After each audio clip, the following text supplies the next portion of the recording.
I came up in a place called Abbotsford, pretty hectic place, and I bounced back and forth between my mother and my father. My father lived in Abbotsford, my mom lived in Vancouver, and when I was out in Abbey, I would always be freestyling at parties. You know, we used to have a lot of parties out the reservations there, and I was like the only one that rapped and the only Asian guy there. So I got like, you know, pretty big balls and walking around like I'm, you know, hot. And I went back to Vancouver and I went to this school called Kitsilano, and I asked, yo, who's the most hottest battler out there? And then they battled me. They put me up against this guy named Emotionz, one of my homies right now, really good homie.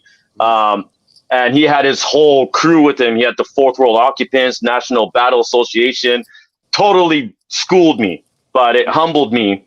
And it, you know, like after a freestyle battle, you walk away and you're like, oh, I should have said this, I should have said that, right? So after all that, every time I'd kick a cipher or a battle, I would always be prepared, right?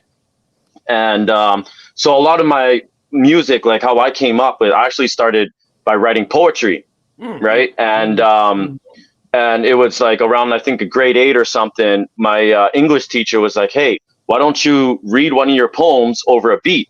And then I was like, okay. So I tried it, you know, and it felt weird. Right. But then like after like a week of trying it, I finally got into pocket, and then the rest was history.